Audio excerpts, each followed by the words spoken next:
Ya, tentu pertimbangannya akan saya bacakan secara lengkap. Pengadilan Negeri Jakarta Selatan menolak gugatan pra-peradilan status tersangka Roy Suryo dalam kasus dugaan fitnah ijazah palsu mantan Presiden Joko Widodo.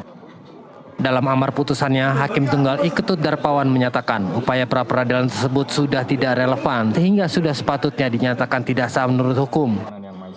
Hakim menilai langkah pra-peradilan tersebut hanya bertujuan untuk mengulur proses pemeriksaan perkara. Hakim juga menegaskan pengajuan gugatan berkali-kali dalam kasus yang sama merupakan bentuk penyalahgunaan mekanisme pra-peradilan, khususnya sistem peradilan pidana. Pasal 163 ayat 1 huruf A bermakna bahwa pemeriksaan pra-peradilan hanya dapat menunda dimulainya pemeriksaan pokok perkara jika perkara pokok dilimpahkan pada saat proses pra-peradilan sedang berlangsung.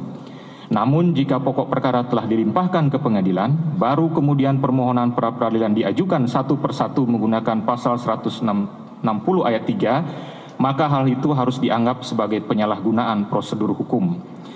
Menimbang bahwa tindakan pemohon mengajukan permohonan pra-peradilan terkait penetapan tersangka setelah pelimpahan perkara dan setelah pra-peradilan pertama mencapai tahap kesimpulan adalah bentuk nyata upaya untuk menunda-nunda dan mengganggu proses pemeriksaan pokok perkara. Menurut Hakim, upaya ini adalah salah satu bentuk penyalahgunaan pra-peradilan.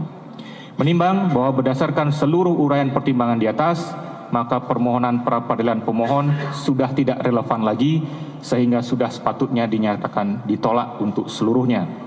Menimbang bahwa oleh karena permohonan pra-peradilan ditolak untuk seluruhnya, maka biaya yang timbul dalam perkara ini haruslah dibebankan kepada pemohon sejumlah nihil.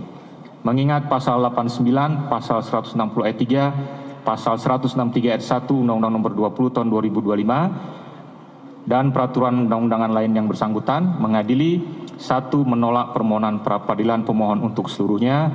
2. Membebankan kepada pemohon untuk membayar biaya perkara sejumlah nihil.